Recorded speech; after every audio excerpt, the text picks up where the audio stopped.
Assalamualaikum warahmatullahi wabarakatuh. Halo teman-teman semua, perkenalkan nama saya Hairunisa Molina. Di sini saya akan mempresentasikan tentang teknologi fermentasi. Dan video kali ini untuk memenuhi tugas mikrobiologi pengolahan pangan. Dosen pengampu Dwi Arianti Nurutami STP MSI. Enjoy watching. Nah, sekarang apa sih fermentation atau fermentasi itu? Fermentasi dalam pemrosesan bahan pangan yaitu pengubahan karbohidrat menjadi alkohol dan karbon dioksida atau asam amino organik menggunakan ragi, bakteri, fungi, atau kombinasi dari ketiganya di bawah kondisi anaerobik. Perilaku mikroorganisme terhadap makanan dapat menghasilkan dampak positif maupun negatif, dan fermentasi makanan biasanya mengacu pada dampak positifnya. Sains yang mempelajari fermentasi disebut dengan zymologi. Kira-kira manfaatnya apa ya? Manfaat utamanya yaitu pengubahan karbohidrat menjadi asam organik yang bersifat mengawetkan makanan. Itu salah satu manfaat utama fermentasi ya. Nah, tadi kita sudah mempelajari tentang manfaat utama fermentasi. Sekarang kita mempelajari tentang jenis-jenis fermentasi. Jenis-jenis fermentasi yaitu ada dua model utama, yaitu yang pertama fermentasi media cair, liquid state fermentation atau submerged fermentation SMF, yaitu proses penumbuhan mikroorganisme dalam larutan yang mengandung semua nutrisi yang dibutuhkan untuk pertumbuhan. Dan yang kedua, fermentasi media padat atau solid state fermentation SSF, yaitu suatu proses di mana mikroorganisme ditumbuhkan pada substrat padat tanpa air bebas. Contoh produk fermentasi yang ada di Indonesia atau yang banyak sekali dikonsumsi oleh orang Indonesia yaitu tahu, brem, tempe, tempoyak, kecap, tapai, tauco, dan oncom. Nah, di sini saya mengambil contoh produk fermentasi yaitu produk kecap. Kecap kedelai merupakan salah satu fermentasi yang digunakan sebagai produk pencinta rasa khususnya di negara Asia, yang merupakan produk bumbu kondimen yang tertua di Cina selama lebih dari 3000 tahun.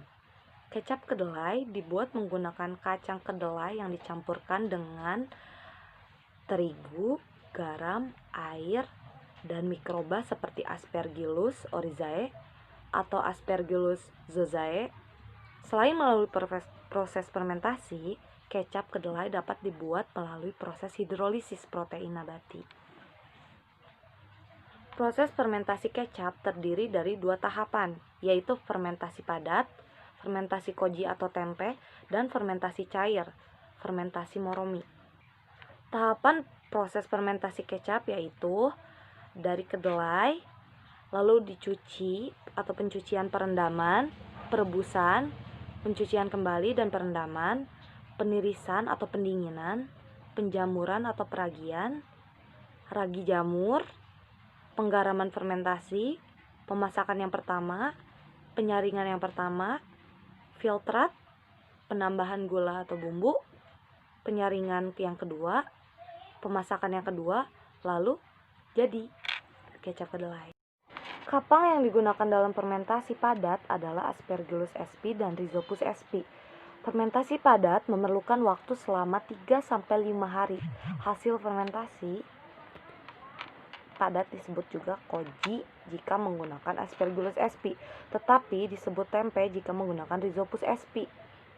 Mikroba yang berperan dalam fermentasi moromi adalah mikroba tahan garam seperti Hansenula sp, Zygosaccharomyces sp, dan Lactobacillus sp. Fermentasi moromi memerlukan waktu selama 14-28 hari. Cairan hasil fermentasi moromi disebut moromi. Selanjutnya, moromi ditambah dengan rempah-rempah dan dikentalkan sehingga diperoleh kecap. Ampas dari fermentasi moromi dapat digunakan sebagai pakan ternak loh. Jadi ampasnya jangan dibuang kemana-mana ya, bisa dipergunakan sebagai pakan ternak. Pada fermentasi jamur koji maupun fermentasi dalam larutan garam moromi, terjadi perubahan-perubahan biokimia oleh aktivitas enzim yang dihasilkan oleh mikroba. Pada fermentasi jamur koji, mikroba yang dominan adalah Aspergillus soyae menghasilkan enzim protesase yang dapat menghidrolisis komponen-komponen protein dalam biji kedelai. Metode penelitian yang digunakan dalam penelitian ini adalah dengan melakukan suatu telaah kualitatif dengan pendekatan studi pustaka serta mengkaji hasil analisis produk kecap kedelai di Balai Besar Industri Agro atau BBIA, membandingkan dengan standar internasional yang berlaku untuk produk sejenis, serta mengacu pada peraturan-peraturan yang berlaku dalam rangka penyusunan SNI kecap kedelai manis. Hasil telaah pustaka dan hasil analisis pengujian kecap kedelai selanjutnya dianalisis secara deskriptif dan hasilnya diinterpretasikan sesuai dengan tujuan studi. Kesimpulannya yaitu secara garis besar untuk kriteria mutu yang terdapat pada kecap kedelai manis terbagi menjadi 3 kelompok besar, yaitu kriteria mutu secara organoleptik, mutu secara kimia, dan mutu secara mikrobiologi. Untuk kriteria mutu kecap kedelai manis meliputi kadar protein, gula, dan pH.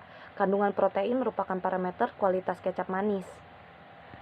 Pada SNI kecap kedelai sebelumnya SNI 3543 1959 tertulis bahwa kadar protein kecap kedelai manis adalah minimal 2,5% dan minimal 4% untuk kecap kedelai asin, dengan pertimbangan bahwa kecap kedelai manis sudah ditambahkan dengan gula dan bumbu-bumbu lainnya. Nah, mungkin segitu saja yang bisa saya sampaikan, kurang lebihnya mohon dimaafkan ya. Semoga ilmunya bermanfaat. Thank you for watching. Assalamualaikum warahmatullahi wabarakatuh.